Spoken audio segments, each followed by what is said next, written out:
Hi hello guys, welcome to Vedanshi channel. ఈరోజు మా అక్క అయితే వెజ్ బిర్యానీ చేసింది. దానికి కావాల్సిన ఐటమ్స్ చెప్తుంది, అలానే దానికి ఎలా ప్రాసెస్ చేయాలనేది కూడా మా అక్క చెప్తుంది, వినియండి. హాయ్ ఫ్రెండ్స్, ముందుగుంటా చూపించిన ఐటమ్స్ అన్నీ కట్ చేసుకుని పెట్టుకోండి. తర్వాత వచ్చేసి కంటిన్యూగా చెప్తాను మీకు. ఈ ఐటమ్స్ అన్నీ రెడీగా పెట్టుకుంటే బేగా టెన్షన్ ఉండదు మనకి. ఫస్ట్ గుంట ఇందులో నెయ్యి వేసుకోవాలి. నెయ్యి వేసుకున్న తర్వాత నూనె వేసుకోవాలి.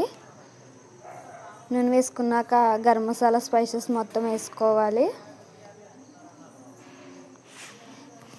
స్పైసెస్ వేసుకుని బాగా కలుపుకోవాలి. అవి బాగా వేగిన తర్వాత వేపుకోవాలి. బాగా వేపిన తర్వాత పచ్చిమిర్చి వేసుకోవాలి. పచ్చిమిర్చి కూడా బాగా కొంచెం వేగాలి. వేగిన తర్వాత ఆనియన్స్ వేయండి. ఆనియన్స్ కూడా కొంచెం వేగనీయండి. వేగిన తర్వాత బంగాళదుంప ముక్కలు వేసుకోండి. తర్వాత క్యారెట్ వేసుకోండి. తర్వాత టమాటో వేసుకోండి. అవి కొంచెం వేపాలి బాగా, పచ్చివాసన రాకుండా.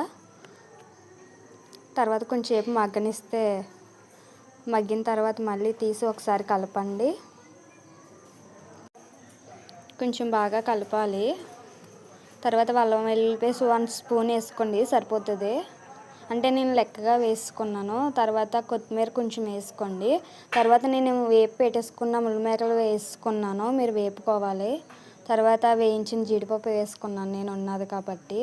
తర్వాత బాస్మతి రైస్ 1 అవర్ నానబెట్టేసిన తర్వాత వేసుకోండి. నేను ఆల్రెడీ నానబెట్టేసాను.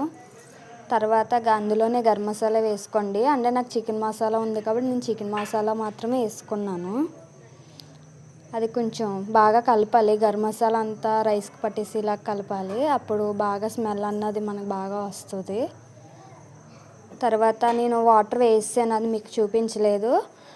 1 గ్లాస్కి మనం 1 గ్లాస్ రైస్కి 2 గ్లాస్ వాటర్ మాత్రమే వేసుకోవాలి కరెక్ట్గా. బాస్మతి రైస్కి అయితే, మామూలు లలిత రైస్కి అయితే ఇంకా హాఫ్ వేసుకోవాలి. తర్వాత సాల్ట్ మనకి టేస్ట్ని బట్టి వేసుకోవాలి. వేసుకుని బాగా కలిపేసిన తర్వాత మూత పెట్టి ఒక హాఫ్ అన్ అవర్ ఉడకనిసి తీసేస్తే మనకి వేడి వేడి వెజ్ బిర్యానీ రెడీ అయిపోతుంది. కొంచెం అలా నాకు వచ్చినట్టుగా మీకు చెప్పాను. నాకు అనిపించింది, నాకు వచ్చింది నేను చేశాను. తర్వాత దాని మీద కొంచెం కొత్తిమీర వేసుకొని